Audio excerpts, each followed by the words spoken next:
Kampala, a city of contrasts. Shiny buildings rise high. Below, a different world unfolds.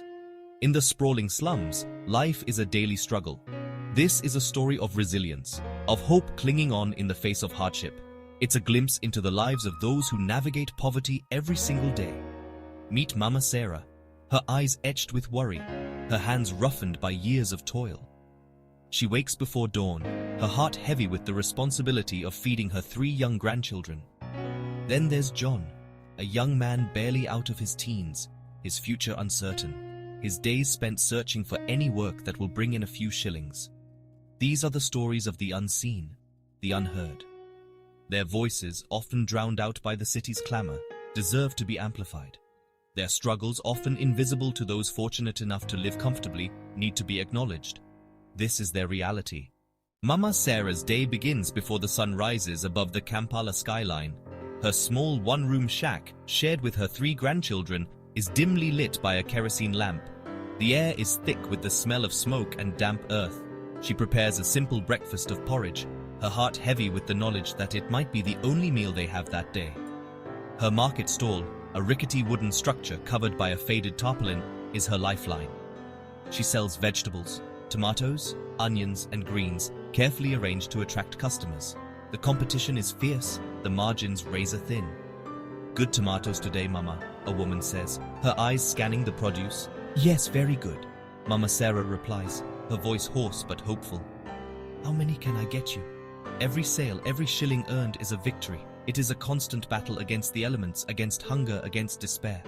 But Mama Sarah fights on, fueled by love for her grandchildren and a quiet determination to survive. John knows the gnawing ache of an empty stomach all too well. He sees it in the faces of his younger siblings, their eyes wide with a hunger that goes beyond food. He sees it in the weary slump of his mother's shoulders as she returns home each night, her hands empty, her spirit broken. He dropped out of school when his father died. The responsibility of providing for his family fell on his young shoulders, a weight that felt unbearably heavy at times. He spends his days wandering the streets of Kampala, searching for odd jobs. Sometimes he finds work carrying heavy loads at the market, his back aching, his muscles screaming in protest. Other days he helps a street vendor, his earnings meager but enough to buy a loaf of bread for his family. "Please, sir, any work?" he asks, his voice barely a whisper, his eyes pleading. Rejection is a familiar sting, but he pushes it down, refusing to let it extinguish the flicker of hope that keeps him going. The streets of Kampala are a harsh teacher. They offer lessons in humility, in resourcefulness, in the art of finding dignity in the most unexpected places. For people like Mama Sarah and John, pride isn't about material possessions or social standing. It's about the quiet strength it takes to face each day with courage and determination.